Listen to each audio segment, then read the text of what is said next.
Você não manda em nada aqui, Fernanda. Aliás, você nunca mandou. Nunca mandou e nunca vai mandar.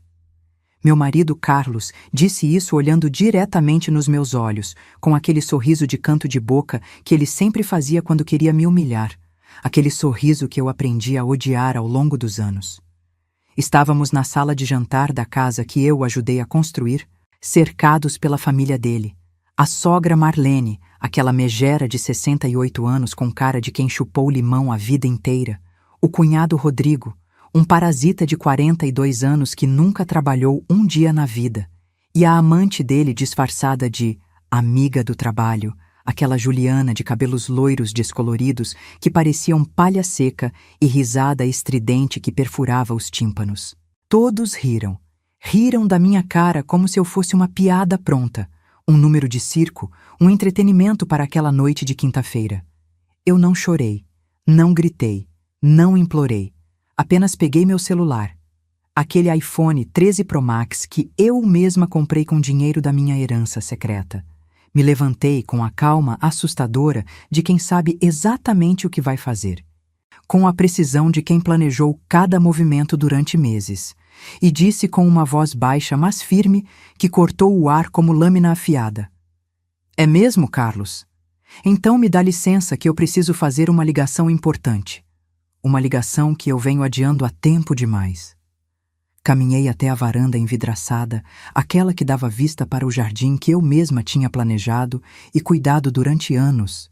Disquei o número que estava guardado nos favoritos há exatos 4 meses, esperando o momento certo, o momento perfeito, e quando o advogado atendeu no segundo toque, eu disse apenas 7 palavras que mudariam tudo, que virariam aquele tabuleiro de cabeça para baixo. Dr. Paulo, pode executar o plano agora. Quando voltei para a sala 5 minutos e 30 segundos depois, eu contei cada segundo, saboreando cada batida do meu coração acelerado. O telefone do Carlos tocou. Era o contador da empresa, Milton, aquele senhor de 50 e poucos anos que sempre foi leal a Carlos. A expressão de confiança arrogante no rosto dele começou a rachar como porcelana velha caindo no chão, como gelo sobre água quente. E foi exatamente aí, naquele instante preciso, que o verdadeiro jogo começou e o castelo de cartas que ele construiu sobre mentiras começou a desmoronar. A luz do lustre de cristal, aquele que eu escolhi pessoalmente quando reformamos a casa inteira em 2019, gastando R$ 8.000 só naquela peça. Brilhava demais. Machucava meus olhos já sensíveis de tanto reter lágrimas durante anos. Ou talvez fossem as lágrimas que eu me recusava terminantemente a deixar cair. Não mais. Nunca mais na frente daquela gente. O ar-condicionado estava regulado no 16 graus. Carlos sempre gostava de gelar o ambiente como se estivesse no Alasca. Mas eu sentia um calor intenso subindo pelo pescoço, queimando minhas bochechas, fazendo meu rosto formigar. Meu coração batia tão forte, tão acelerado, que eu tinha absoluta certeza de que todos naquela mesa conseguiam ouvir, como tambores de guerra anunciando uma batalha. Minhas mãos tremiam imperceptivelmente segurando o celular, um tremor fino que eu tentava controlar, apertando os dedos com força.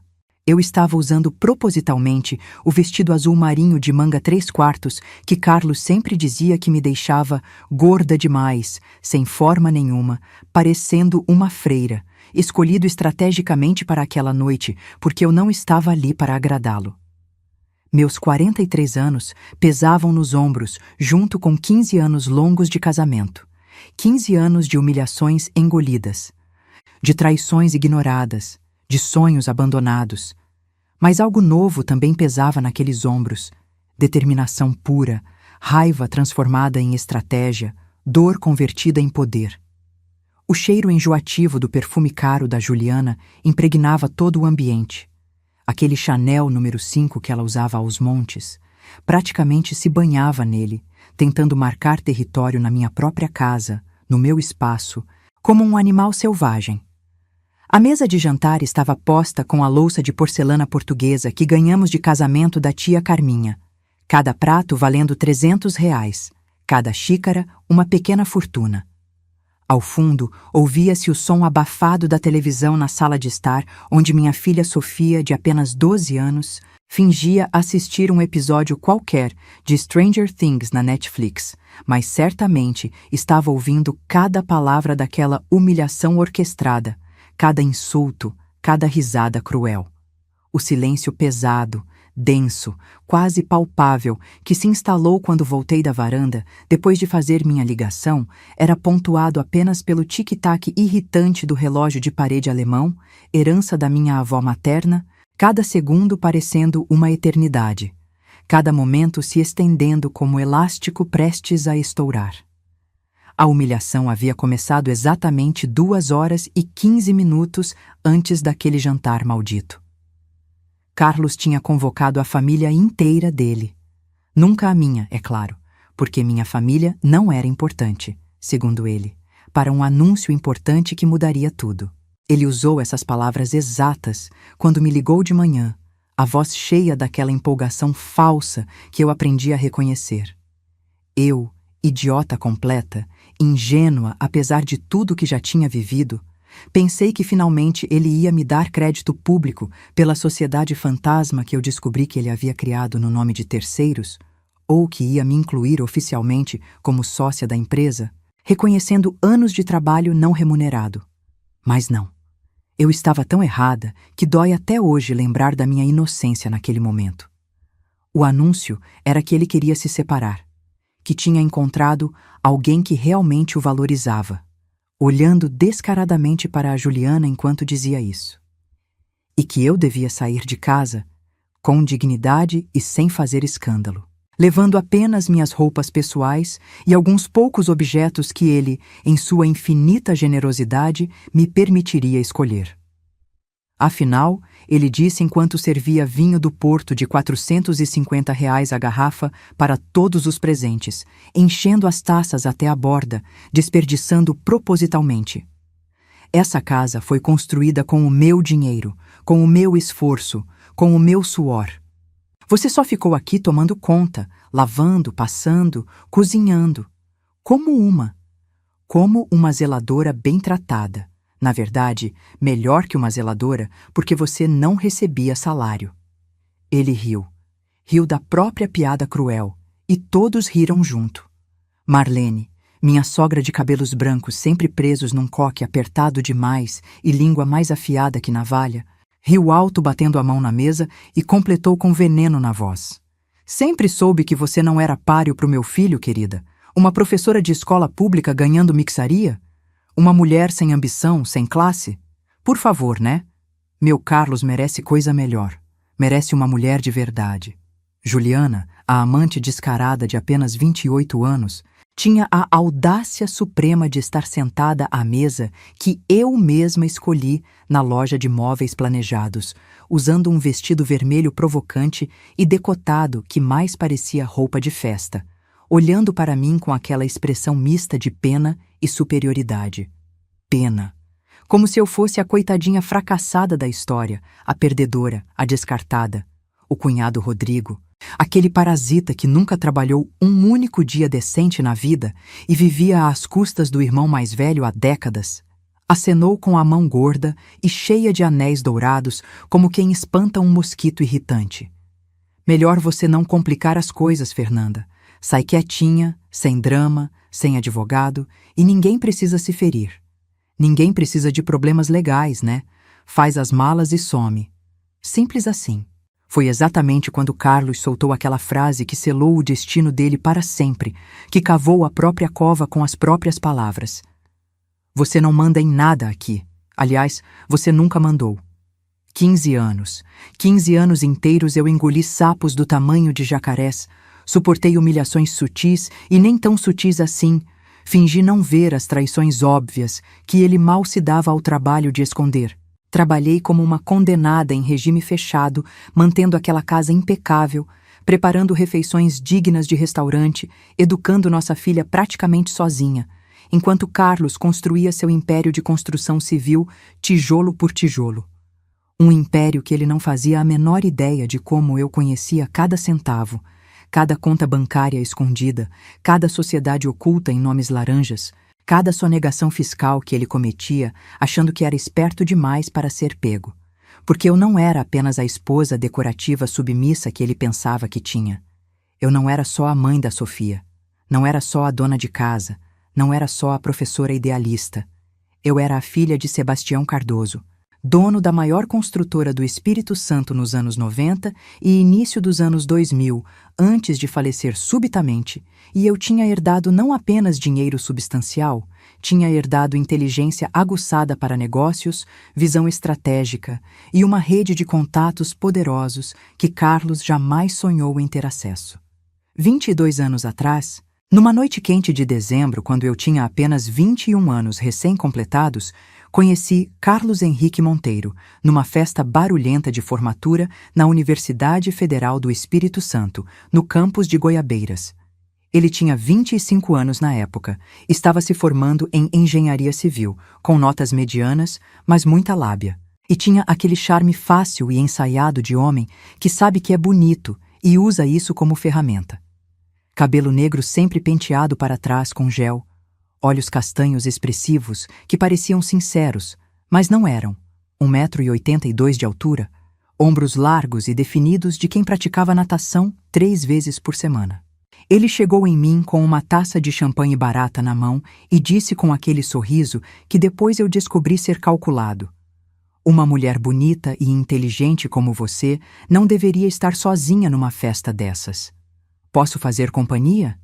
Linha batida, completamente clichê, eu sei perfeitamente disso agora, mas naquela época eu era ingênua, romântica, acreditava em conto de fadas e finais felizes. Eu estava no 3º ano do curso de pedagogia.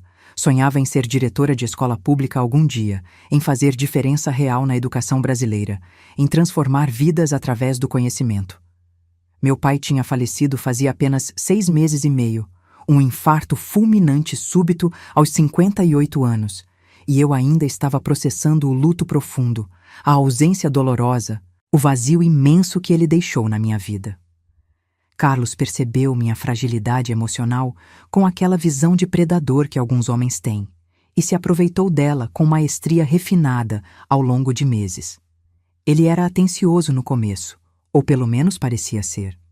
Me ligava religiosamente todos os dias às 8 da noite. Aparecia na universidade com flores baratas do supermercado, mas que na época me pareciam românticas. Me levava para jantar em restaurantes simples, mas charmosos na Praia da Costa, em Vila Velha, sempre lugares que cabiam no orçamento apertado dele, mas que me faziam sentir especial. Dizia frases bonitas e vazias como: "Vou construir um império e você será minha rainha. Nós vamos conquistar o mundo juntos. Você é diferente de todas as mulheres que conheci." Minha mãe, Dona Célia, uma mulher sábia de 53 anos na época, não gostou dele desde o primeiro encontro em que eu levei Carlos para conhecê-la. "Esse rapaz tem olhos de quem quer alguma coisa, filha. Olhos de cobra esperando o momento de dar o bote. Cuidado", ela me alertou enquanto lavávamos a louça do jantar naquela noite. Minha melhor amiga desde o ensino médio, Patrícia, também tinha ressalvas sérias. "Ele é bonito, Fê, não vou negar isso. Mas parece meio controlador, sabe? Possessivo. Você percebeu que ele não gosta quando você sai comigo sem avisar ele antes? Isso não é normal." Eu ignorei todos os sinais vermelhos flamejantes. As bandeiras de alerta que tremulavam na minha frente eram tantas que pareciam uma parada militar soviética, mas eu estava cega. Cega de solidão depois da morte do meu pai, de carência emocional não preenchida, de vontade desesperada de ter alguém que preenchesse o buraco gigantesco que meu pai tinha deixado. Alguém que me fizesse sentir protegida novamente. Casamos em março de 2011. Numa cerimônia simples e rápida no cartório de Vila Velha, seguida de um almoço modesto no restaurante Ilha do Caranguejo, ali na praia de Camburi, um lugar que meu pai costumava me levar quando eu era criança. Apenas 32 convidados compareceram. Minha mãe estava lá, visivelmente infeliz, mas tentando sorrir por mim, os olhos dela transmitindo preocupação que eu fingi não ver. A família dele inteira compareceu em peso. Marlene já me olhava com desprezo mal disfarçado desde o primeiro momento, como se eu não fosse boa o suficiente, refinada o suficiente, rica o suficiente para o filho dela, o autoproclamado príncipe herdeiro da família Monteiro. Rodrigo fez piadas de mau gosto sobre casamento durante o almoço inteiro. Começamos nossa vida conjugal morando num apartamento alugado pequeno de 2 quartos no bairro Praia do Canto, pagando R$ 1.200 de aluguel por mês, mais 200 de condomínio, mais as contas de água, luz, internet. Eu trabalhava como professora efetiva da rede municipal de Vitória, ganhando na época R$ 2.800 líquidos após todos os descontos. Carlos estava começando a trabalhar como engenheiro numa construtora média da região. O salário inicial dele era de R$ 4.500. No papel, éramos um casal comum, batalador, classe média baixa, construindo a vida juntos com esforço e dedicação. Mas eu fiz muito mais do que minha parte desde o primeiro dia. Acordava todos os dias às 5:30 da manhã, sem exceção, para preparar o café dele exatamente como ele gostava. O almoço completo que ele levava para o trabalho em marmitas térmicas, passar as 5 camisas sociais dele com perfeição militar, cada manga, cada gola impecável. Saía de casa às 6:30 para pegar 2 ônibus lotados até a escola municipal, onde eu lecionava para turmas de 4ª série, lá em Cariacica, 40 minutos de viagem cada trecho. Voltava às 3 da tarde, exausta, mas ainda parava no supermercado para comprar ingredientes frescos, preparava o jantar elaborado, limpava a casa inteira de cima a baixo, lavava roupa, passava roupa, organizava tudo. Nos finais de semana, enquanto Carlos ia jogar futebol com os amigos dele ou fazer networking estratégico em churrascos intermináveis de empresários e engenheiros, eu ficava em casa organizando todas as contas do mês em planilhas detalhadas, planejando economias, cortando gastos desnecessários, pesquisando promoções. Em exatos 3 anos de sacrifícios constantes, economizamos R$ 80.000, dinheiro mais do que suficiente para a entrada de uma casa própria decente. Mas não foi apenas minha economia sacrificada de salário. Minha mãe querida faleceu em agosto de 2014, levada por um câncer de pâncreas agressivo que a consumiu em 8 meses cruéis de sofrimento. Na herança dolorosa, além da dor irreparável e do vazio que nunca se preenche, veio a casa dela em Jardim da Penha, um bairro valorizado, avaliada por 3 imobiliárias em R$ 400.000 e uma poupança intocada de R$ 200.000 que meu pai tinha deixado para ela e que ela nunca teve coragem de gastar. Eu vendi a casa, e cada tijolo daquela venda arrancou um pedaço sangrento do meu coração. Cada assinatura de documento foi uma tortura, e juntei esse valor ao dinheiro da poupança que ela deixou. R$ 600.000 no total. Com esse dinheiro, comprei nossa primeira casa própria em Jardim Camburi, uma casa térrea de 3 quartos, 2 banheiros, piscina pequena mas funcional, churrasqueira, garagem para 2 carros, avaliada na época em R$ 550.000. Paguei R$ 400.000 à vista de uma vez só e financiei o resto em prestações pequenas. Mas cometi o erro fatal, o erro que me assombraria por anos. Coloquei tudo no nome de Carlos, apenas no nome dele, porque ele disse olhando nos meus olhos com aquela sinceridade falsa: Amor, você confia em mim, não confia? Somos um casal, somos um só. Vamos colocar no meu nome porque facilita imensamente para eu conseguir crédito empresarial no futuro, para a gente crescer junto. O que é meu é seu. O que é seu é meu. Somos uma equipe. Idiota. Eu fui uma idiota monumental e completa. Os primeiros 5 anos de casamento foram de muito trabalho árduo, e alguns momentos genuinamente felizes, intercalados com sinais cada vez mais claros e perturbadores de quem Carlos realmente era, por baixo da máscara. Em maio de 2015, minha filha Sofia nasceu num parto complicado. Foi cesariana de emergência às 3 da manhã, complicações graves com descolamento de placenta. Eu perdi muito sangue e quase morri naquela mesa de cirurgia. Carlos estava numa reunião de negócios urgente que não podia ser adiada, ou era o que ele dizia, e demorou 4 horas e meia para chegar ao hospital. Quando finalmente chegou com cheiro de álcool nas roupas, reclamou amargamente que tinha perdido um contrato importante de R$300 mil por minha causa, por ter que sair correndo no meio da negociação. Por minha causa. Como se eu tivesse escolhido deliberadamente ter uma emergência médica que quase me matou. Mas eu relevei na época porque tinha uma filha linda de 3 quilos e 400 gramas nos braços, e porque ele pediu desculpas no dia seguinte. Disse que estava estressado demais, que me amava muito, que tinha sido um idiota. A licença maternidade de 6 meses foi a última vez na minha vida que me senti verdadeiramente em paz profunda. Sofia era, ainda é, a coisa mais absolutamente perfeita que já aconteceu na minha vida inteira.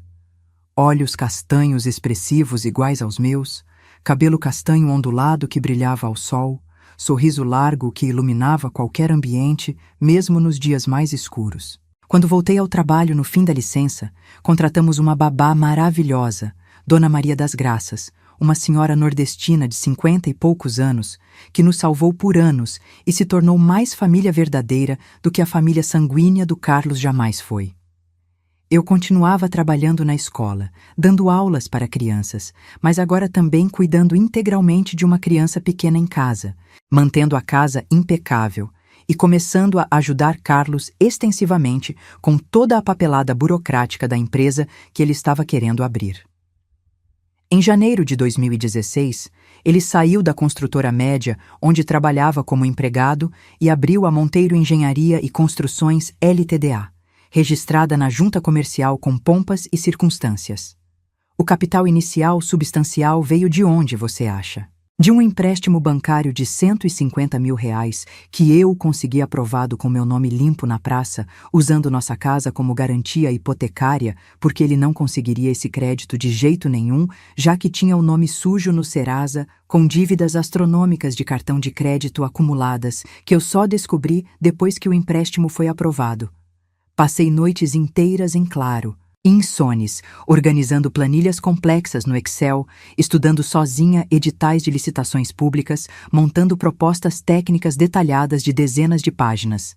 Eu, formada em pedagogia sem nenhum conhecimento prévio de engenharia, aprendi completamente sozinha sobre NCM de materiais, ART de responsabilidade técnica, orçamentos detalhados de obra, cronogramas físico-financeiros, tudo isso para ajudá-lo a crescer. E a empresa decolou rapidamente. Não por mérito exclusivo do talento dele como engenheiro, mas porque eu era a estrutura invisível e não reconhecida que segurava absolutamente tudo nos bastidores. Em 2018, apenas 2 anos depois de abrir, a empresa faturou R$2.300.000 brutos. Em 2020, mesmo no meio do caos total da pandemia de Covid-19, faturou R$4.100.000. Em 2023, R$8.400.000. E quanto do lucro substancial dessa empresa eu vi diretamente? Apenas o mesadão condescendente que ele me dava de R$3.000 para todos os gastos domésticos do mês, como se eu fosse uma empregada assalariada na minha própria família, na minha própria casa. A mudança no comportamento dele foi gradual, mas absolutamente constante ao longo dos anos, como veneno sendo despejado gota a gota num copo d'água transparente até turvar tudo.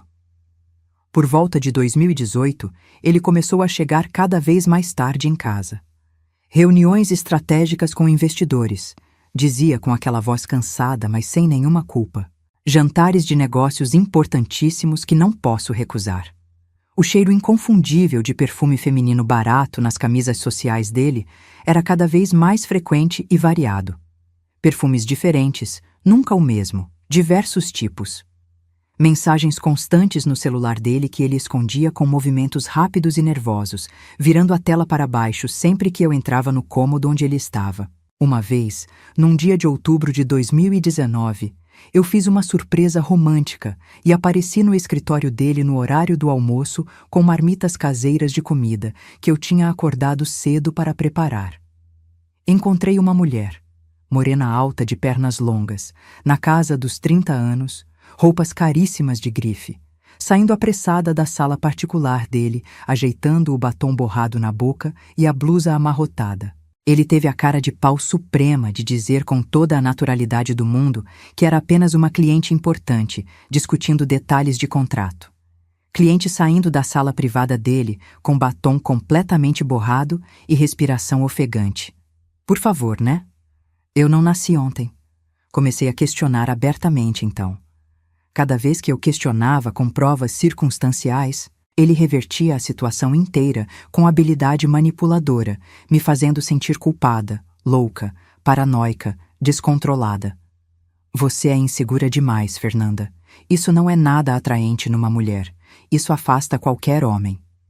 Você está gorda. Se você se cuidasse mais de você mesma, se malhasse, se usasse maquiagem, em vez de ficar procurando pelo em-ovo, talvez eu tivesse mais interesse em voltar cedo para casa. Você é uma chata insuportável, sabe disso? Eu trabalho feito um condenado para dar uma vida boa financeiramente para você e para Sofia. E você fica aí com essas neuras de mulher frustrada. Gaslighting puro destilado. Manipulação psicológica de manual. Eu comecei a duvidar da minha própria percepção clara da realidade óbvia. Engordei 15 quilos entre 2019 e 2021, uma combinação tóxica de ansiedade descontrolada, compulsão alimentar noturna e os antidepressivos pesados que a psiquiatra doutora Helena me receitou quando eu finalmente procurei ajuda profissional, achando que o problema era comigo. Carlos usava meu ganho de peso progressivo como munição constante e cruel. Olha como você está se largando completamente. Você não tem vergonha na cara? Nenhum homem no mundo ia te querer desse jeito. Você tem sorte de ainda estar comigo. Você é gorda, feia e velha. Aceita isso. Em junho de 2021, descobri a primeira traição concreta inegável. Não foi por ser detetive ou por ser especialmente esperta. Foi pura e simples burrice descuidada dele. Ele deixou o notebook pessoal aberto no escritório em casa, enquanto foi tomar banho, e o Gmail dele estava conectado na conta pessoal. Vi dezenas de e-mails trocados com uma tal de Bianca Ferreira, conversas explícitas e detalhadas, fotos íntimas seminuas que ela mandava para ele praticamente todo dia, planos elaborados de encontros secretos em motéis da região. 6 meses inteiros de caso bem estabelecido. Quando confrontei ele com prints que tirei tremendo de raiva, sabe o que ele fez? Riu na minha cara. E daí? Qual é o problema? Você acha mesmo que eu ia ficar satisfeito só com você? Olha pra você, Fernanda. Olha direito no espelho. Você não me atrai mais faz tempo. Foi como levar um tiro direto no centro do peito, mas pior de certa forma, porque a bala fica lá dentro, latejando, sangrando, nunca saindo completamente, nunca cicatrizando direito.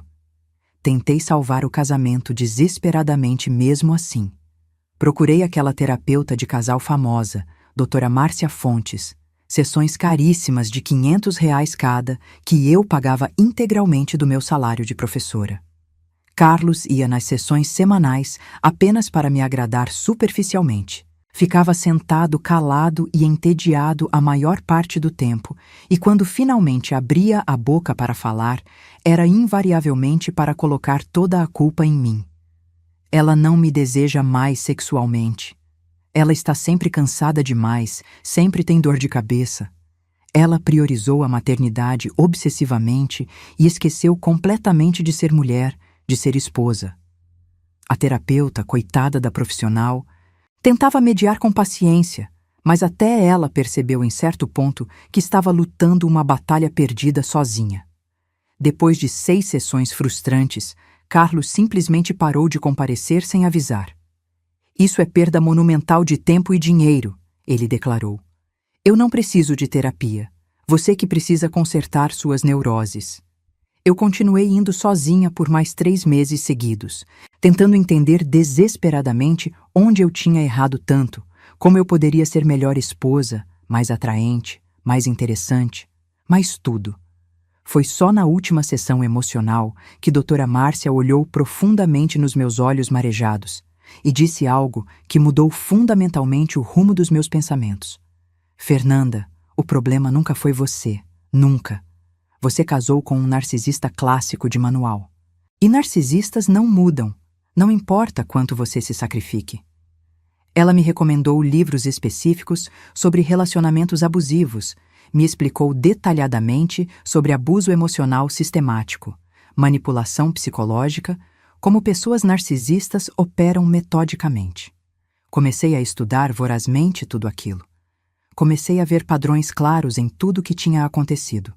E mais importante, comecei silenciosamente a me preparar para o inevitável. Em março de 2022, a Juliana Cristina Moraes entrou oficialmente na vida dele, ou melhor, entrou descaradamente na nossa vida conjugal. Ele a contratou como assistente administrativa na empresa.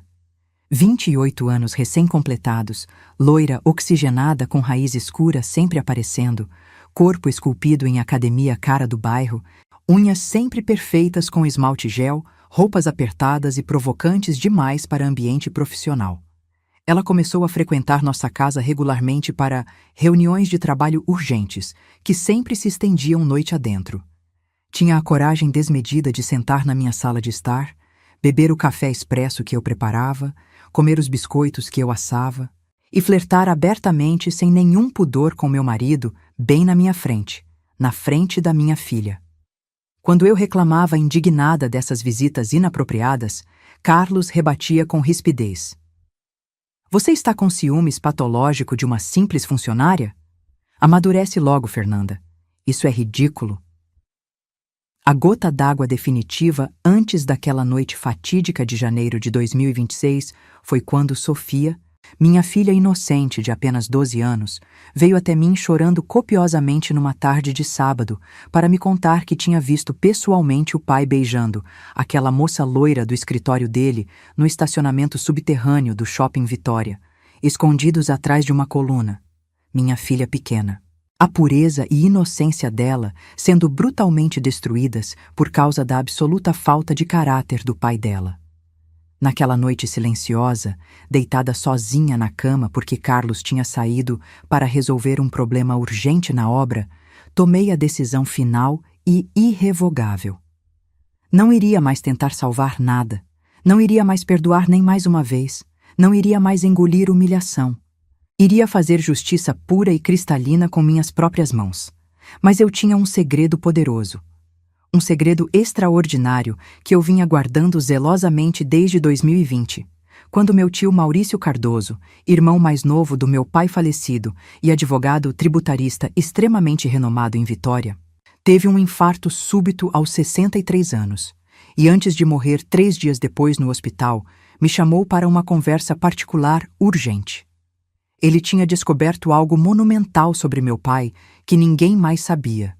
Sebastião Cardoso tinha deixado uma herança secreta substancial especificamente para mim, completamente separada de tudo que tinha ido oficialmente para minha mãe na partilha. Era uma conta poupuda em banco suíço do UBS, completamente legal, devidamente declarada à Receita Federal Brasileira, mas absolutamente sigilosa. O dinheiro tinha vindo da venda estratégica de parte das ações minoritárias da construtora dele para um grupo empresarial português em 2009, pouco antes da crise econômica mundial. 3.200.000 reais depositados lá fora. Tio Maurício tinha sido o administrador discreto dessa conta todos esses anos, investindo o dinheiro com sabedoria em fundos conservadores, mas rentáveis. Em 2020, quando ele me transferiu o controle total através de documentação legal irretocável, o valor tinha crescido astronomicamente para 7.800.000 reais. Eu nunca contei para Carlos, nunca sequer mencionei. Nunca dei nenhuma pista. Segui religiosamente a última recomendação sábia do meu tio no leito de morte. Fernanda, escuta bem o que vou te dizer. Homem nenhum pode saber que você tem dinheiro próprio substancial. Principalmente não esse aí que você casou. Ele não presta, eu sempre soube. Guarde isso como seu seguro de vida definitivo. Você vai precisar um dia, pode ter certeza.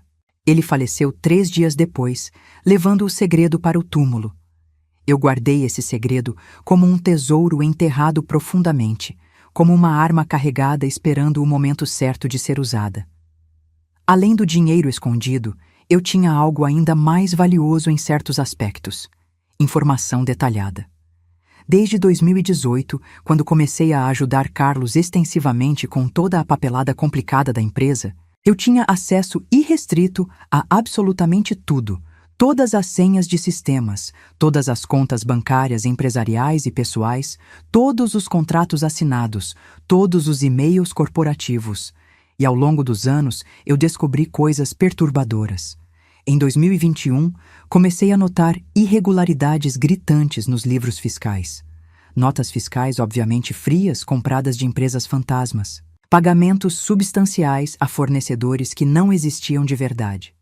Sociedades ocultas registradas em nomes de laranjas.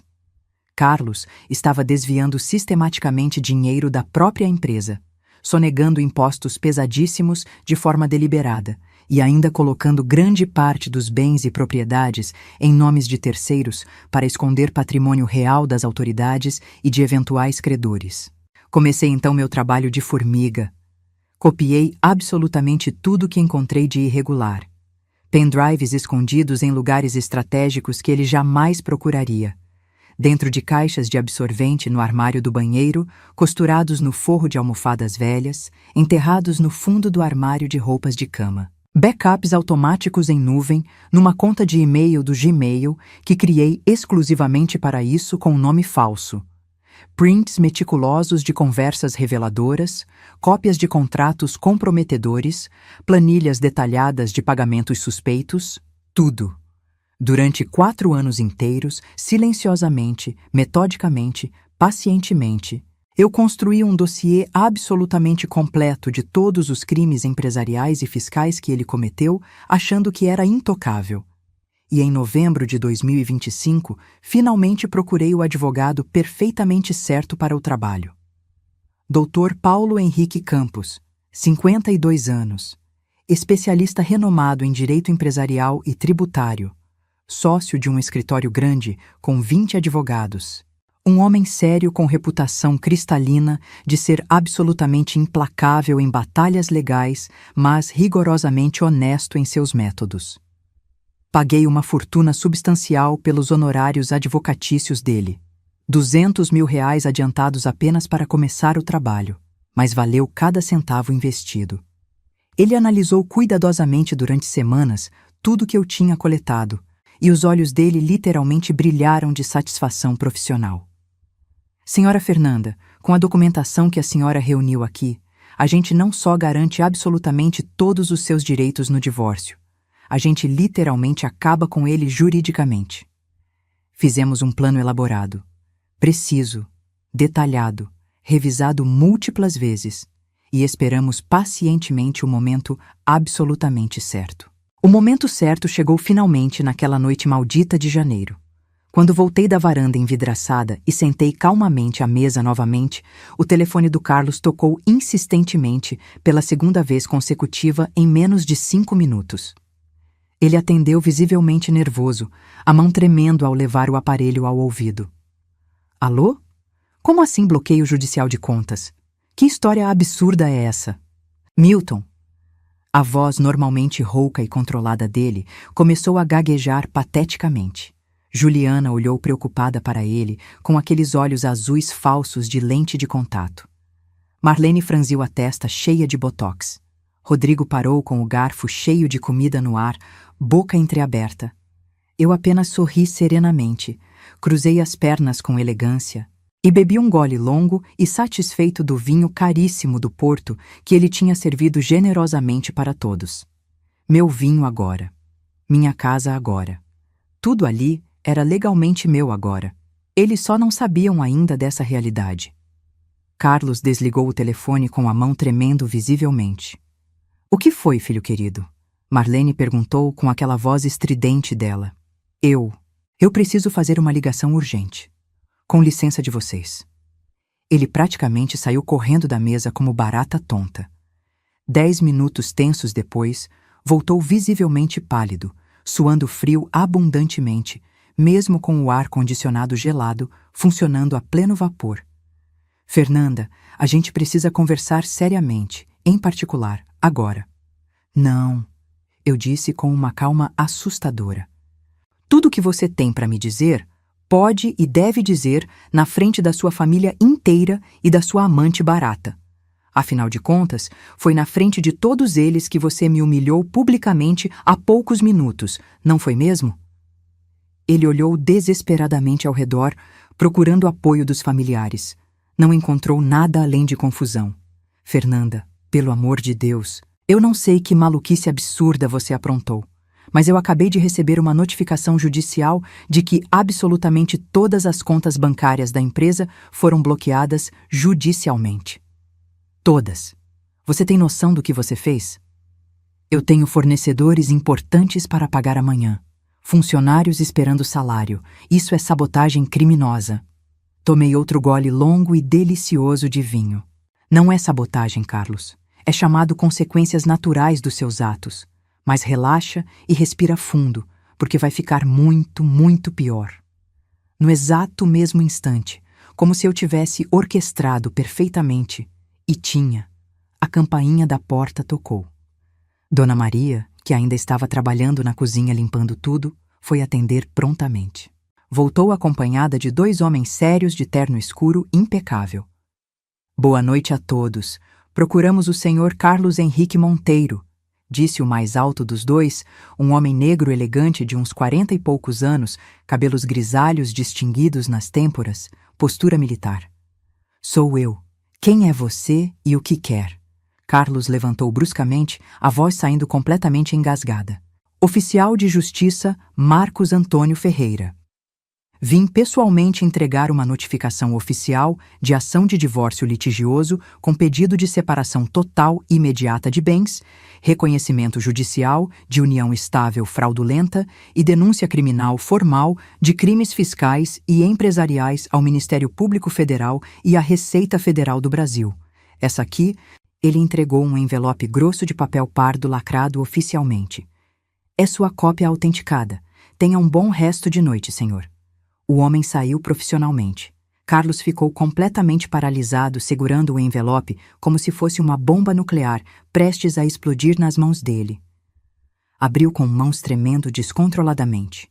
Foi lendo página por página. O rosto dele foi gradualmente passando de pálido doentio a cinza cadavérico, a esverdeado repugnante. "O que diz aí, filho?" Marlene perguntou, a voz pela primeira vez mostrando medo genuíno. Ele não conseguiu responder. Continuou lendo em choque. Quando finalmente terminou as 23 páginas, me olhou com ódio absolutamente puro e destilado. Você me denunciou formalmente à Receita Federal? Você tem noção de que isso me destrói completamente? Destrói a empresa inteira? Destrói nossa família? Nossa família? Eu disse, e foi a primeira vez na noite toda que minha voz saiu realmente alta, cortante como navalha. Que família exatamente, Carlos? A família que você sistematicamente destruiu traindo descaradamente durante anos. A família que você humilhou repetidamente na frente dessa vagabunda sem vergonha aqui? Apontei diretamente para Juliana, que ficou vermelha intensa de raiva e vergonha. Sou vagabunda? Eu? Pelo menos eu não sou uma gorda encalhada e feia que...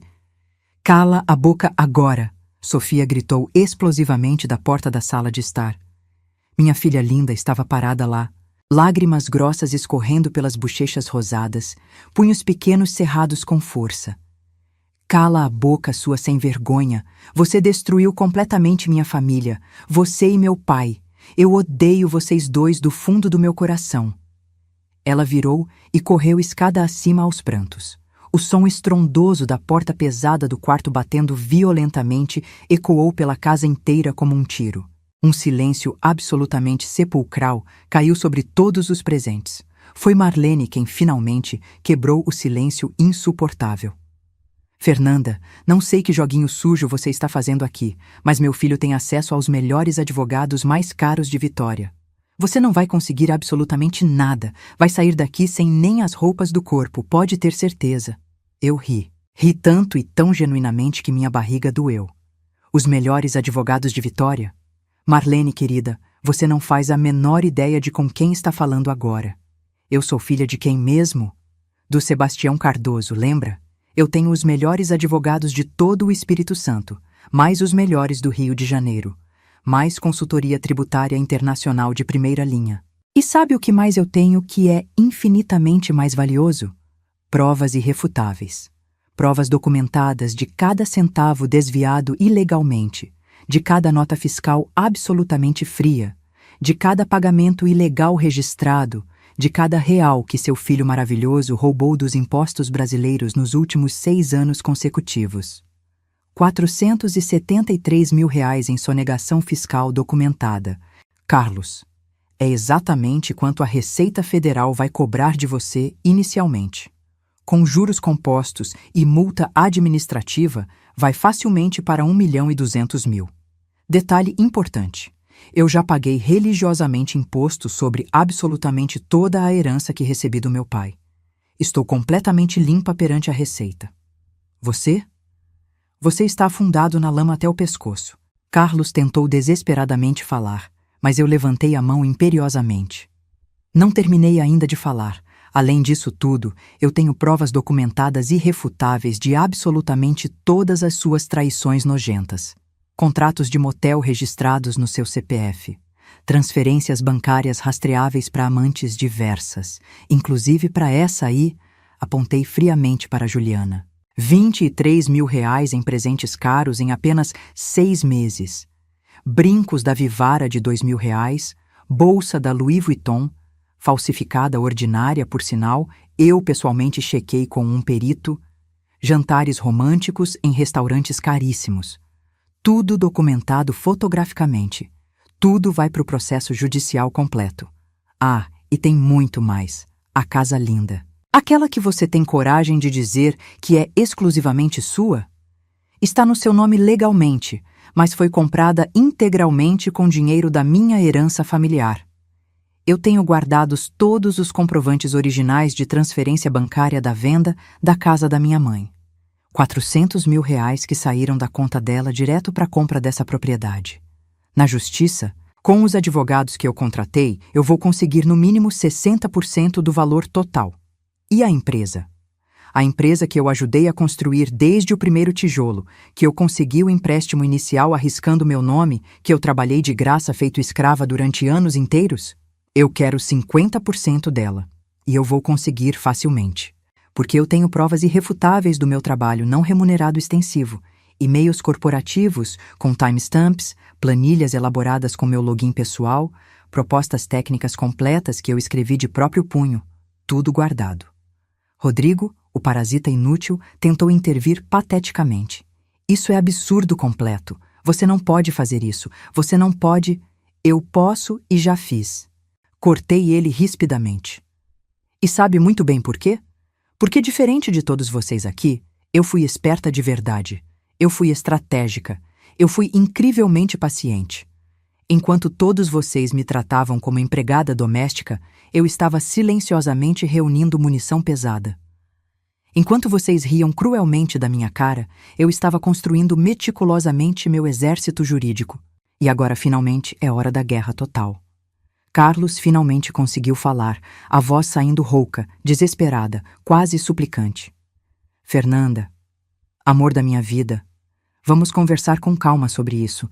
Você está nervosa e magoada, é absolutamente compreensível, mas... Não ouse me chamar de amor nunca mais. Você perdeu esse direito há muito, muito tempo atrás. E não vamos conversar coisa nenhuma. Você vai sair imediatamente da minha casa. Hoje. Agora mesmo, neste instante. Sua casa? Essa casa é minha por direito!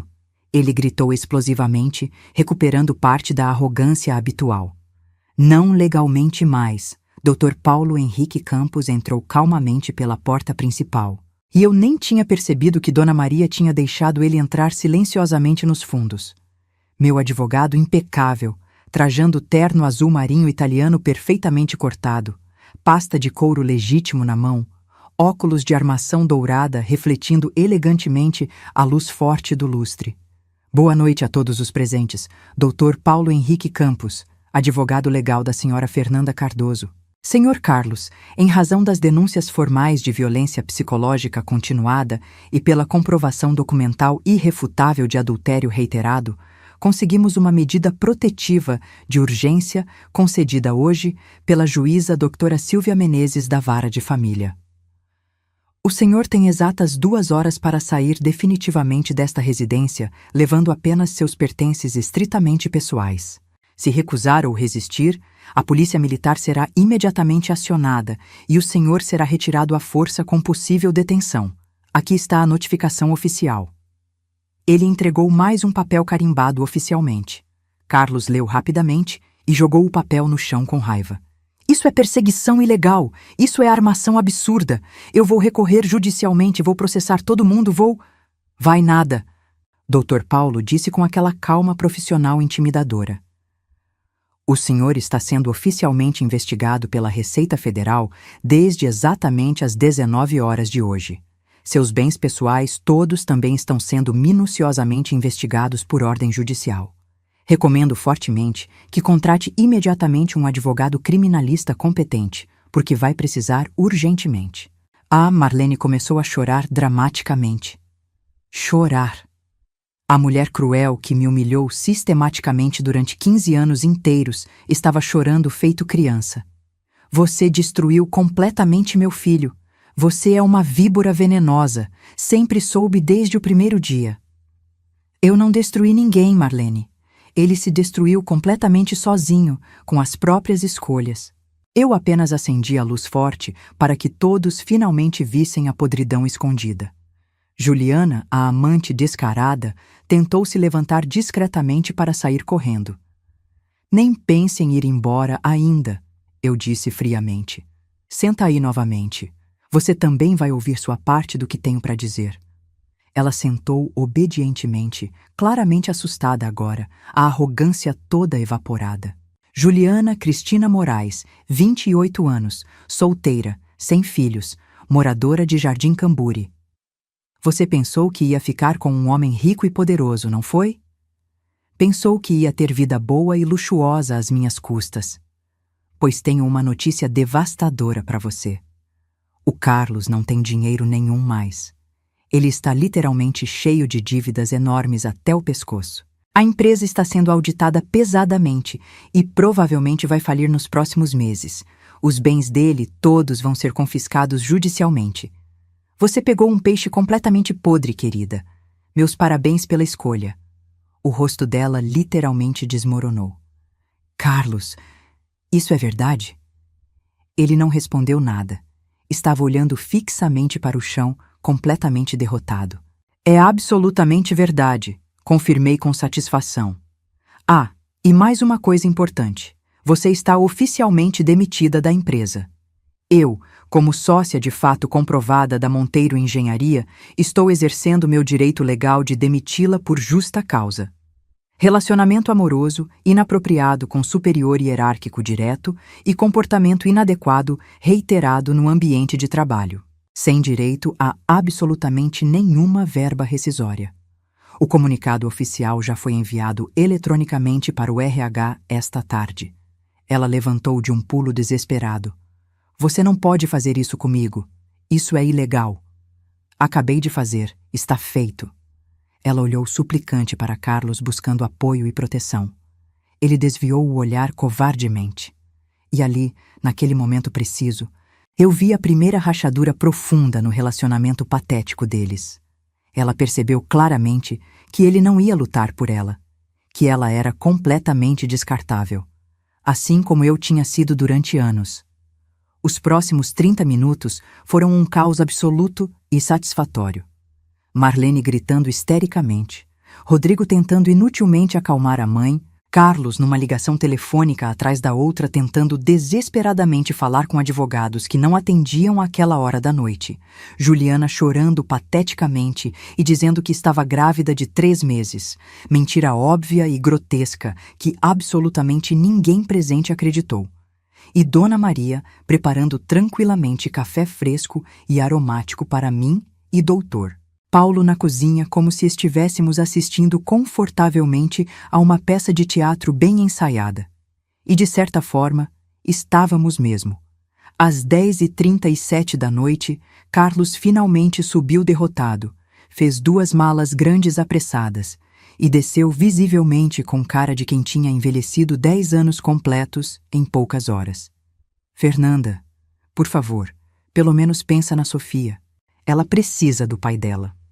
Ela precisa de um pai decente e presente, não de você do jeito que você é, mas não se preocupe excessivamente. Você vai ter direito legal de visitação, supervisionada por assistente social.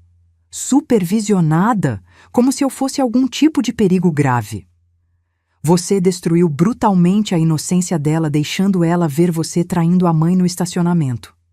Você é um perigo real, sim. Um perigo emocional e psicológico gravíssimo. Ele tentou se aproximar fisicamente de mim. Dr. Paulo se colocou imediatamente na frente como barreira. Senhor Carlos, seu tempo oficial está acabando rapidamente. Sugiro fortemente que se retire agora. Você vai se arrepender amargamente disso, Fernanda. Você vai implorar de joelhos para eu voltar. Carlos disse pateticamente, tentando recuperar alguma dignidade perdida.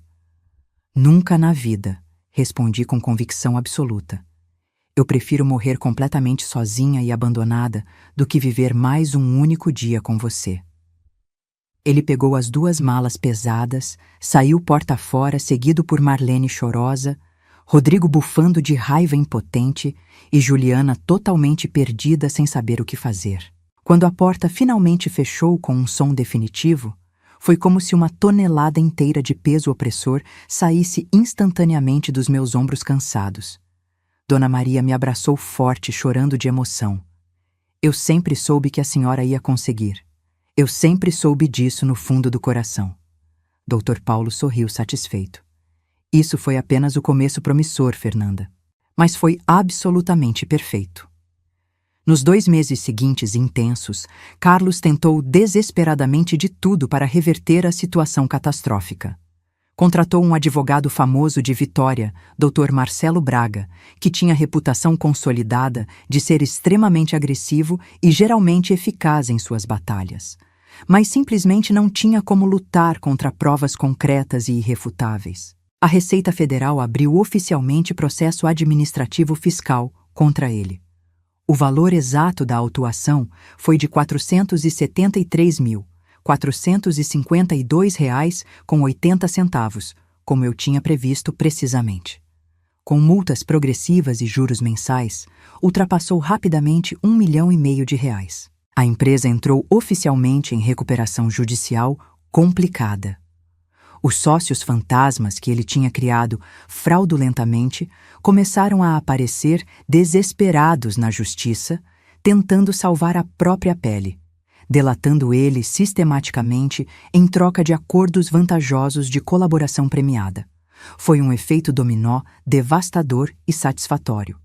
Em março de 2026, Carlos tentou me procurar diretamente. Ele apareceu bêbado na escola municipal onde eu trabalhava, na hora exata do recreio das crianças, fazendo um escândalo vergonhoso na frente de dezenas de alunos, gritando descontroladamente que eu tinha destruído ele, que era uma vagabunda manipuladora que ia me ver na miséria completa. A diretora Márcia chamou imediatamente a polícia militar. Ele foi detido por perturbação grave da ordem pública e por violar deliberadamente a medida protetiva vigente. Passou 2 noites na cadeia da delegacia de Jardim Camburi. Saiu visivelmente pior do que entrou. A família inteira dele tentou me intimidar de várias formas. Marlene contratou um detetive particular caro para me seguir obsessivamente, tentando desesperadamente encontrar provas de que eu tinha um amante para usar contra mim no processo judicial. Não achou absolutamente nada porque não tinha nada para achar. Rodrigo espalhou mentiras absurdas sobre mim nas redes sociais, dizendo publicamente que eu era uma interesseira calculista que tinha armado tudo friamente para ficar com o dinheiro do irmão trabalhador dele. Doutor, Paulo entrou imediatamente com processo pesado por difamação e calúnia. Rodrigo teve que apagar tudo humilhado e ainda pagar R$ 20 mil de indenização por danos morais. Juliana, a ex-amante, tentou uma última cartada patética. Apareceu chorando na minha porta em abril dizendo que estava realmente grávida de 3 meses, que a criança era definitivamente do Carlos e que eu devia ter um pouco de pena cristã e deixar ele voltar para casa. Exigi judicialmente um teste de DNA quando a criança nascesse. Ela recusou categoricamente e sumiu completamente. Nunca mais apareceu em lugar nenhum. Ou não estava grávida coisa nenhuma, ou a criança não era dele. Tanto faz para mim. Mas a vingança mais doce e inesperada veio de onde eu menos esperava. Em maio de 2026, recebi uma ligação surpresa de Mariana Costa, esposa do sócio principal de Carlos na construtora, o empresário Roberto Costa. Mariana era uma mulher elegantíssima de 45 anos, sempre impecável, sempre discreta, sempre bem vestida. Ela me pediu educadamente para almoçarmos. Encontramos num restaurante sofisticado de comida italiana no shopping Vila Velha. Ela foi extremamente direto ao ponto. Fernanda, eu sei de absolutamente tudo que você está passando e vim pessoalmente te dizer que você fez completamente certo. Expliquei confusa que não estava entendendo. Ela continuou. Roberto está tendo um caso escancarado com a assistente dele há mais de 2 anos. Eu descobri faz exatos 6 meses. Tenho reunido provas meticulosamente. Quando vi sua coragem admirável de expor o Carlos publicamente, me deu forças imensas para fazer exatamente o mesmo. Eu contratei o mesmo advogado que você, Dr. Paulo Campos, e tem mais uma informação explosiva. Roberto desviou muito dinheiro da empresa dele e do Carlos também. Muito dinheiro mesmo. 2.400.000 reais. Ele forjou criminosamente a assinatura do Carlos em vários documentos oficiais. O Carlos não sabe disso ainda. Meus olhos arregalaram completamente. O que você está me dizendo é que seu ex-marido não era o único corrupto da empresa. Roberto era infinitamente pior. E eu vou entregar ele de bandeja prateada para a Receita Federal também. Com as provas dele e as suas combinadas, a Monteiro Engenharia vai afundar completamente de vez, e eu vou ficar legalmente com metade de absolutamente tudo que sobrar do Roberto. Fizemos um brinde emocionado com vinho tinto caro, 2 mulheres vingadoras inteligentes unidas por maridos que as subestimaram grotescamente. Mariana cumpriu religiosamente a palavra. Em junho, a bomba finalmente estourou nos jornais. Roberto foi preso preventivamente por apropriação indébita qualificada, falsificação de documentos públicos e formação de quadrilha. Na delação premiada dele para tentar reduzir a pena pesada, ele confessou absolutamente tudo e ainda implicou mais gente, incluindo fornecedores corruptos e até um fiscal corrupto da prefeitura que recebia propina mensal. Virou escândalo enorme nos jornais locais durante semanas. A Monteiro Engenharia faliu oficialmente. Os 23 funcionários foram demitidos, exceto meia dúzia que conseguimos realocar em outras empresas com a ajuda de contatos importantes que eu tinha. Dona Maria foi uma delas. Consegui uma colocação excelente para ela como governanta numa família riquíssima de Jardim da Penha, ganhando o dobro do que Carlos pagava. O processo judicial de divórcio demorou 7 meses completos no total, mas em agosto de 2026, finalmente saiu a sentença definitiva. A juíza doutora Silvia Menezes, uma mulher severa de 62 anos, conhecida por ser extremamente dura, mas absolutamente justa, deu ganho de causa para mim em praticamente todos os pedidos que fizemos. A casa ficou integralmente comigo e com Sofia. Carlos teve que me pagar 300 mil reais de indenização por danos morais graves devido ao adultério comprovado e à violência psicológica continuada. Ele tem que pagar pensão alimentícia para a Sofia, no valor de 5 mil reais mensais, até ela completar 25 anos se estiver estudando, ou até 21 se não estiver.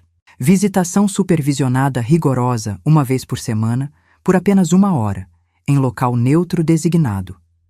Na divisão complexa de bens, consegui 50% do valor que a empresa valia antes de falir.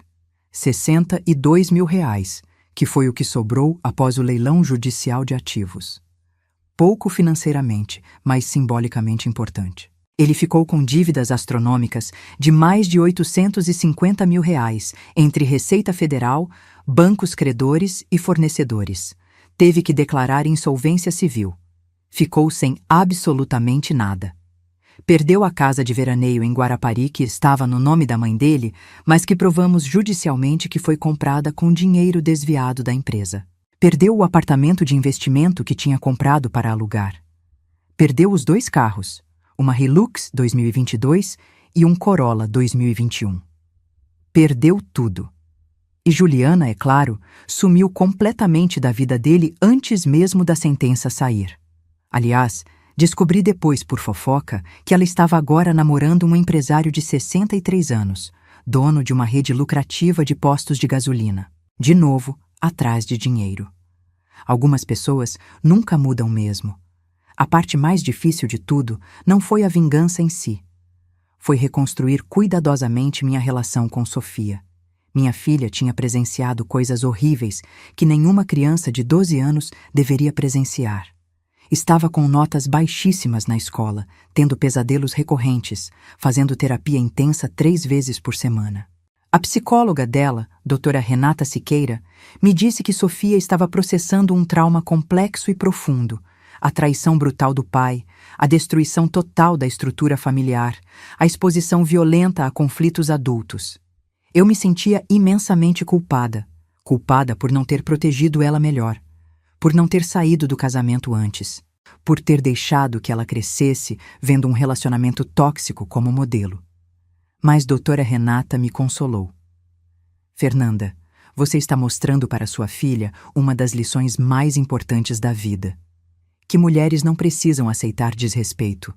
Que dignidade tem preço, que recomeçar é possível. Isso é um presente, não um peso. Aos poucos, Sofia foi melhorando visivelmente. Em setembro de 2026, ela veio até mim numa noite e disse: "Mãe, eu estava com raiva de você por ter destruído o papai. Pelo menos era assim que a vovó Marlene dizia toda hora. Mas agora eu entendo completamente. Você não destruiu ninguém. Você só parou de deixar ele te destruir." Eu chorei tanto naquela noite que pensei sinceramente que ia desidratar. Eram lágrimas de alívio profundo, de gratidão imensa, de esperança renovada. Minha filha tinha entendido, e isso valia infinitamente mais do que qualquer vitória judicial. 9 meses se passaram desde aquela noite fatídica e transformadora de janeiro. Estamos agora em outubro de 2026. Minha vida é completamente diferente, irreconhecível. Acordei hoje às 7 da manhã, não mais às 5:30 como uma condenada. Preparei um café da manhã calmo e gostoso para mim e para Sofia. Pão francês quentinho da padaria, queijo Minas fresco, mamão papaya, suco de laranja natural espremido na hora. Conversamos tranquilamente sobre o teste importante de matemática que ela tem hoje. Ela está melhorando significativamente nas notas, voltando a ser a menina estudiosa e dedicada que sempre foi. Às 8, a deixei na escola. Já não trabalho mais na rede municipal. Pedi exoneração oficial em abril e abri minha própria empresa de consultoria educacional, a Cardoso Educação Líquida, oferecendo treinamento especializado para professores e gestores escolares. Com o dinheiro da minha herança secreta, os 7.800.000 que ninguém sabia que existiam, investi em estrutura adequada. Contratei 3 funcionários excelentes e estamos crescendo consistentemente mês a mês. Faturamos R$ 123 mil no último trimestre. Estou realizada profissionalmente de um jeito que nunca estive antes. Moro ainda na mesma casa, em Jardim Camburi, mas agora ela é verdadeiramente e legalmente minha. Redecorei absolutamente tudo. Pintei as paredes de cores alegres, amarelo suave na sala, azul claro no quarto da Sofia, verde menta no meu quarto. Comprei móveis novos, modernos. Troquei todo o enxoval de cama que tinha qualquer memória dele. Instalei uma rede gostosa na varanda, onde gosto de ler livros nas tardes de sábado. Adotei uma cachorra, uma vira-lata caramelo linda chamada Mel, que Sofia escolheu pessoalmente no abrigo municipal. A casa tem vida verdadeira agora. Tem risadas, tem música, tem paz. Meu círculo social se transformou completamente. Reconectei com Patrícia, minha amiga de infância que Carlos tinha me afastado propositalmente. Ela está casada, tem 2 filhos lindos, trabalha como arquiteta bem-sucedida. Fazemos almoço juntas todo domingo sem falta. Conheci Mariana Costa melhor. Nos tornamos grandes amigas inseparáveis. Ela também está reconstruindo a vida após se divorciar do Roberto. Saímos para jantar uma vez por semana, conversamos sobre absolutamente tudo, damos risada das desgraças dos ex-maridos. É terapêutico. Entrei para um grupo de yoga 3 vezes por semana. Emagreci 8 quilos desde fevereiro, não por pressão estética, mas porque estou cuidando de mim, me alimentando melhor, dormindo melhor, estressando infinitamente menos. Meu rosto mudou. As rugas profundas de tensão ao redor dos olhos sumiram. Eu sorrio muito mais. Me olho no espelho e gosto genuinamente do que vejo. Pela primeira vez em 15 anos inteiros, eu me respeito. E quanto a relacionamentos amorosos? Ainda não. Não estou pronta. Mas também não estou fechada para a possibilidade. Em agosto, um professor de história da escola, onde Sofia estuda, o Marcos, 39 anos, divorciado, pai de um menino de 8 anos, me chamou para tomar um café. Foi agradável. Conversamos por 3 horas sobre educação, sobre livros, sobre filhos, sobre recomeços. Não rolou beijo, não rolou nada físico, mas ele pediu meu número. Trocamos mensagens agradáveis de vez em quando. Nada sério ainda. Mas quem sabe? Eu aprendi que o tempo cura, mas só se você deixar, e eu estou deixando. E Carlos? Eu sei muito pouco sobre ele propositalmente. Não sigo nas redes sociais, não pergunto para ninguém. Mas por Sofia, que ainda o visita supervisionada uma vez por semana, conforme determinado pela justiça, eu sei algumas coisas. Ele mora num apartamento minúsculo de um quarto alugado na Serra. Divide com um colega de faculdade que teve pena dele. Trabalha como engenheiro civil júnior numa empresa pequena, ganhando R$ 5.000 por mês, dos quais 5.000 vão direto para a pensão da Sofia. Então ele sobrevive do salário do colega e de bicos esporádicos que faz nos finais de semana. Perdeu muito peso, está com cabelos brancos aparecendo. Ele sempre foi extremamente vaidoso. Isso deve estar matando ele por dentro. A família dele se afastou. Marlene teve um derrame leve em julho. Culpou ele pelo estresse, agora mal fala com o filho. Rodrigo se mudou para São Paulo tentando recomeçar longe do escândalo. Roberto está preso, cumprindo pena de 8 anos por formação de quadrilha e corrupção ativa. Carlos não foi preso porque conseguiu provar que não sabia dos desvios maiores que Roberto fazia. Mas sua reputação está completamente destruída. Ninguém no meio de construção civil de Vitória quer trabalhar com ele. Está na lista suja da Receita Federal. Não consegue abrir conta em banco, não consegue ter cartão de crédito, não consegue nada. É um fantasma profissional. Segundo Sofia, ele chora nas visitas. Diz que se arrepende, que perdeu tudo, que a vida dele acabou. Sofia fica confusa com esses momentos. Ela ama o pai, mas também está magoada. Eu nunca falo mal dele para ela, nunca. Deixo que ela forme suas próprias conclusões. Mas também não minto quando ela me pergunta se eu ainda tenho raiva dele. Não, amor, eu não tenho raiva. Eu tenho pena. Pena de um homem que tinha tudo e jogou fora por orgulho e ganância.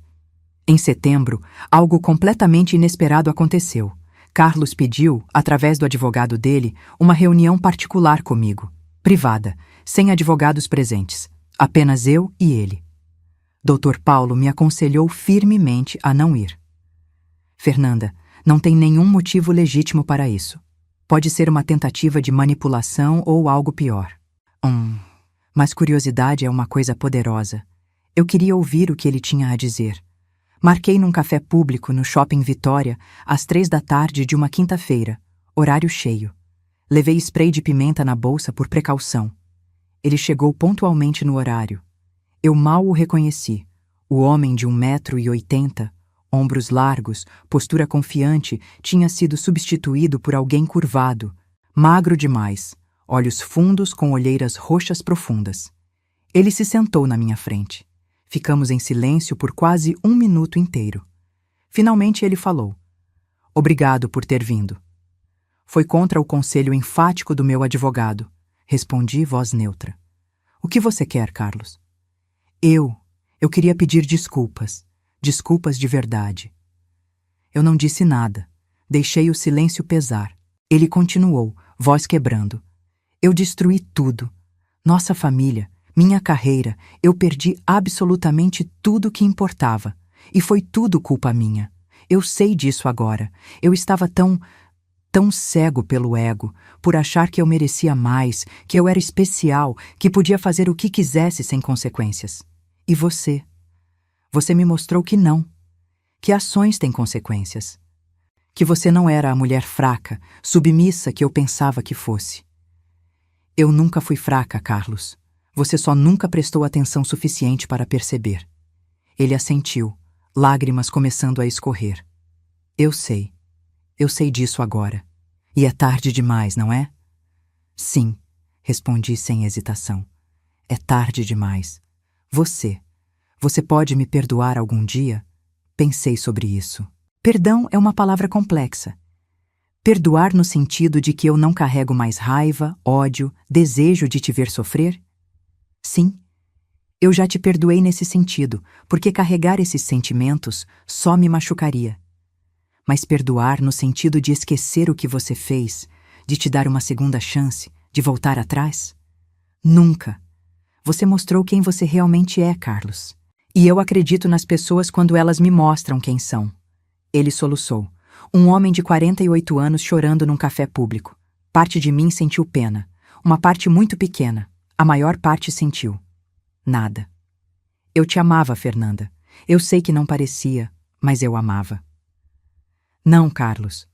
Você amava a ideia de ter uma esposa que te servia, que não questionava, que era invisível.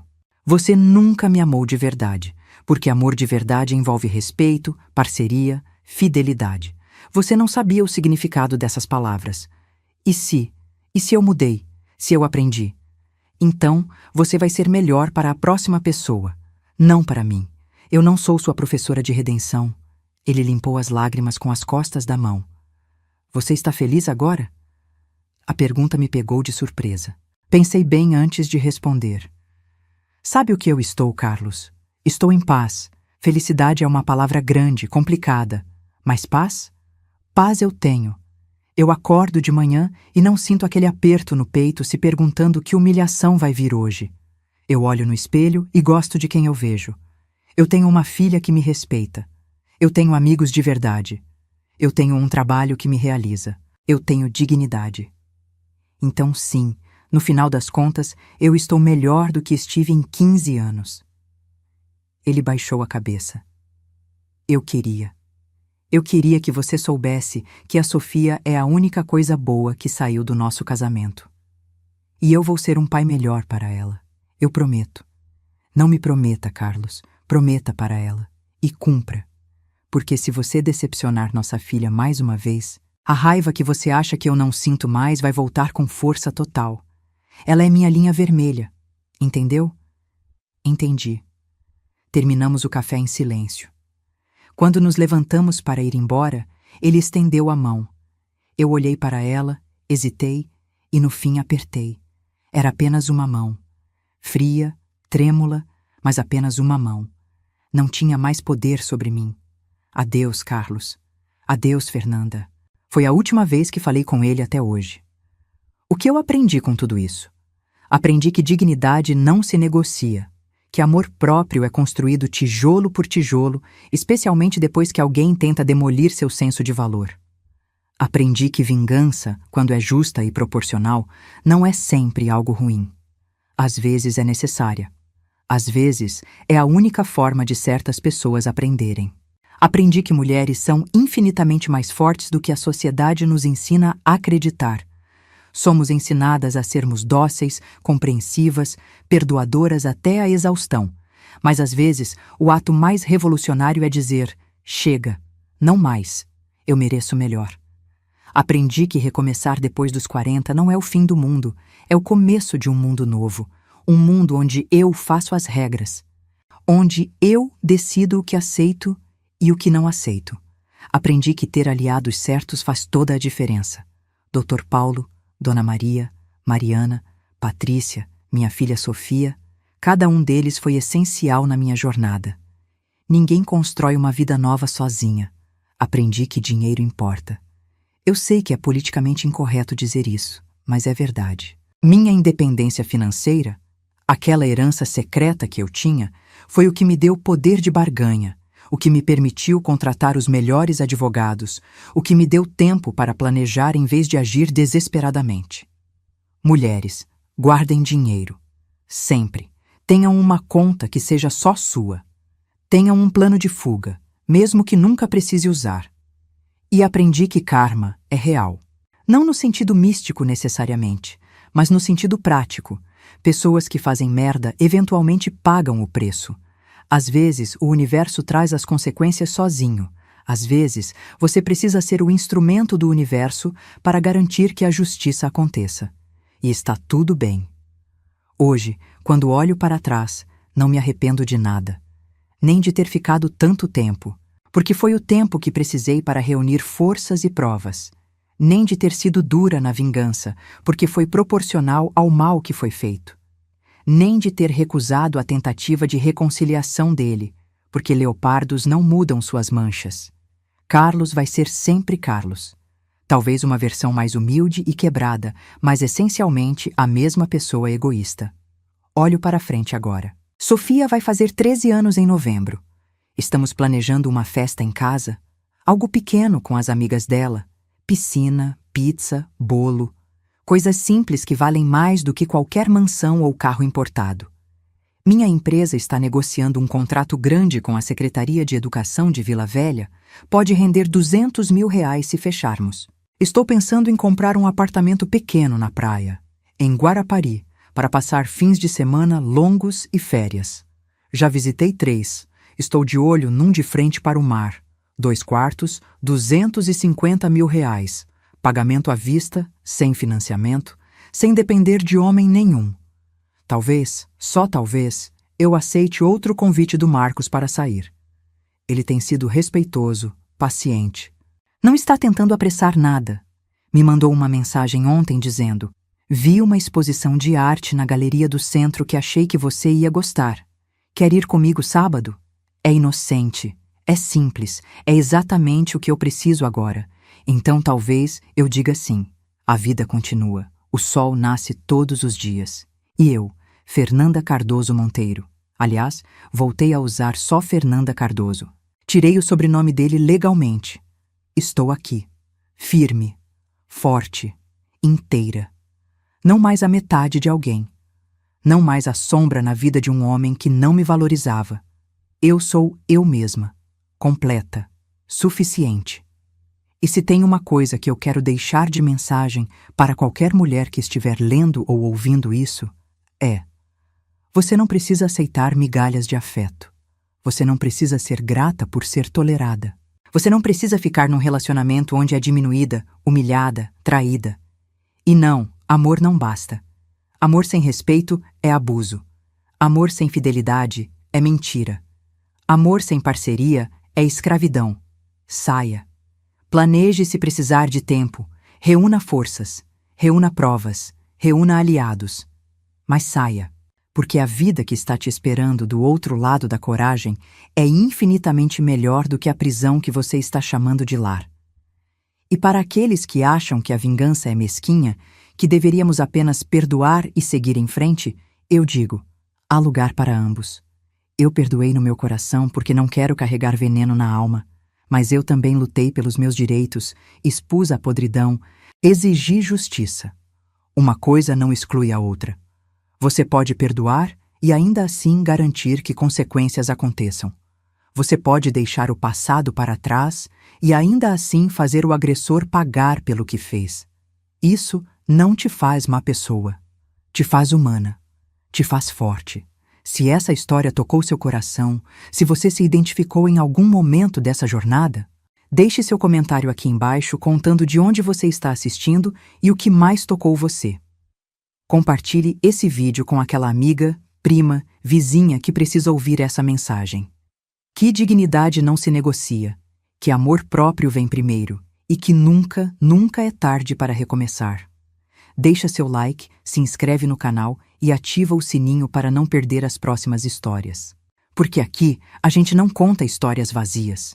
A gente conta histórias que transformam, que curam, que lembram você de quem você realmente é. Uma mulher forte, capaz e merecedora de todo o amor do mundo. Um abraço apertado no seu coração. E lembre-se, você é mais forte do que imagina. Até a próxima.